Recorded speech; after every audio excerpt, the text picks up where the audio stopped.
Chit Chat with Gina, your host Gina Barbera. Today I am with Crista Branch, who is an attorney here in San Antonio, Texas, with the Branch Family Law Firm.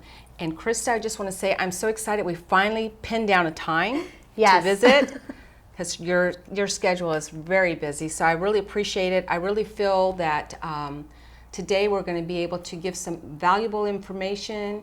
And one of the topics I know that we're going to be talking about today is the best interests of the child and co-parenting. And I know that you help moms and dads go through trying to finalize everything through divorce, but when children are involved, right, I mean, it can become very emotional and very difficult, right? It can get very emotional, very taxing, because most parents just want to do what's best for their child.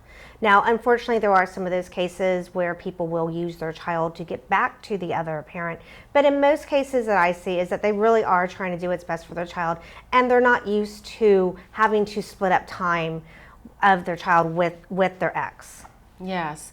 So I'm just curious, how does a judge determine what is the best interest of the child, of which parent that child should have full custody with? Well, it's very subjective, and that's where a lot of people get a little frustrated, because there is no formula. There's no formula saying, well, they get straight A's with me, and and with mom they don't go to bed on time.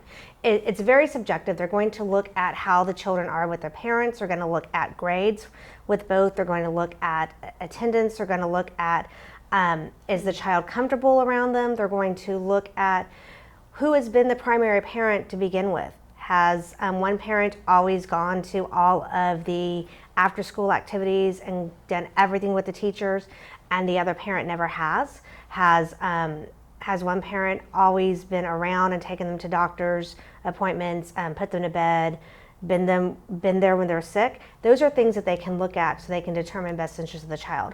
What they can also do for best interest of the child is a custody evaluator can be appointed, and that's something we do a lot here in town, is that we will have someone that is appointed as a custody evaluator. They will come in, they will do an investigation, so to speak, and they will talk to both mom, both dad, with the child, without the child. They will talk to references, and they will see who they feel is best going to parent that child. There's also something called an Amicus Attorney, to where when we feel we don't know what the best interest of the child is, and that is where the judge will order an Amicus Attorney. And basically that attorney, they're not necessarily the attorney for the child, but they're there as an attorney in that role, but they are there to help the judge determine what best interest is. Wow, that's amazing. So there's a lot that goes into it, and I guess in really discovering what is the best interest of the child. So my question is, that all being done right before, I guess, the judge determines that, right? So does that take a matter of months to figure out, or how does that work? What's the custody cases can last anywhere, I say on average, of about, I don't even want to say 6 months, because to get everything done, 6 months is normally not enough time. So anywhere from about 9 months to about a year and a half is where custody cases can take if you're having to go to trial. Now, if you come to an agreement, obviously they can take a lot less. Okay. So let's say that there is no agreement, and the other one has more, I guess, time at one parent, but the other parent feels that they want to try to have that child stay with them, right, most of the time. So do you discourage that from your client, or if they want to go forward, how does that work if it's been determined, and how long of a process would that be? So if they're wanting to do that before there's a termination, or are you talking about if the So determination in other has words, been made? so if a determination's been made by the judge, and the judge says that the child or children are going to be with mom, but dad wants to make sure that, hey, I really want to try to see if I can have, because maybe that parent feels that they are the best for the best interest of the child, and they want to try again. Is there a time frame? Yes. So once an order has been done, and once the judge has decided that the child's going to stay with parent A, and parent B then is like, well, I really want to go for custody, parent B needs to wait. Okay. for a couple of things. Is you always have to show a substantial change in circumstance. So something different has to happen from when the court ordered when they stay with parent A. So that could be that parent A or parent B got a different job. That could be that the child is doing better or worse in school. That could be that parent A or parent B got married. There's all these different things that can make up the substantial change in circumstance. Okay. And they also have to make sure that the courts aren't going to want to see you come back in 2 months. I gotcha. That, okay, this is what it is. There's not necessarily a magic time, but if this is on a divorce and this is the first time that custody has been determined, then normally the rule is that the courts want to see it a year, at least a year, or else there's other hurdles that you have to overcome to bring that. Okay. Well, that's good to know. And then what about an age? Is there an age that a child can decide if they want to go with the other parent? Is there a particular, I don't know.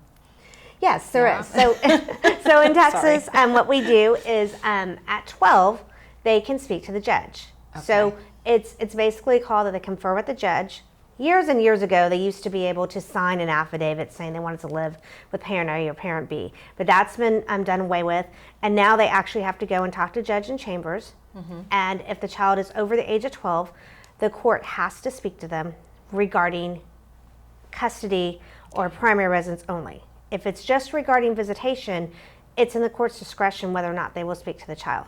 But it's not that the child just gets to decide that they want to live with mom or dad. The court still has to look at what's in the best interest. Okay. Because if the child wants to live with mom because mom, never checks his homework or wants to live with dad, his dad lets him stay up all night and go out, those aren't going to be in best interest, and the court's going to also look at what's in the best interest. Okay, cool. What about co-parenting? How does that work? And do you have, I guess, situations where you saw that's worked really well, the co-parenting? And yes.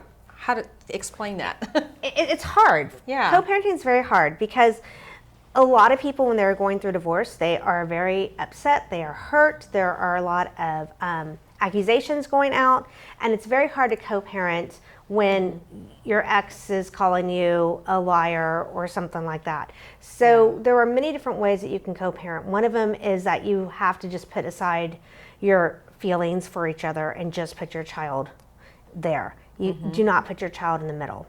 There are co-parenting courses that are offered in Bexar County, that online, or with parent facilitators. We have parent facilitators that will actually help with co-parenting. What that is someone that is ordered and appointed by the court, that they will come in and talk to both of the parents, and they will sit there and help them decide how to co-parent and teach them how to co-parent. And that is something that the courts are ordering a lot. Interesting. That is very interesting. So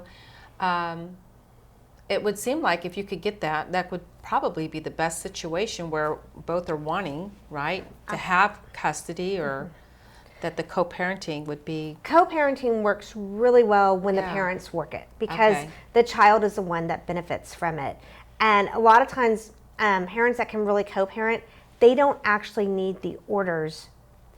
That doesn't mean they can't they have to have the orders. But what I mean is that they don't always go by what the order says, because they can come to an agreement outside of the orders and decide that, yes, you're supposed to see him this Friday, but you want to see him on Wednesday.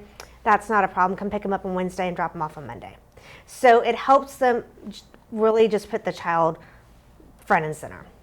Very interesting. If you're trying to get some more information and you'd like to visit with Crista Branch, we have our information that will be displayed, and I just want to thank y'all for joining, and hopefully we shared some valuable information and to help you out.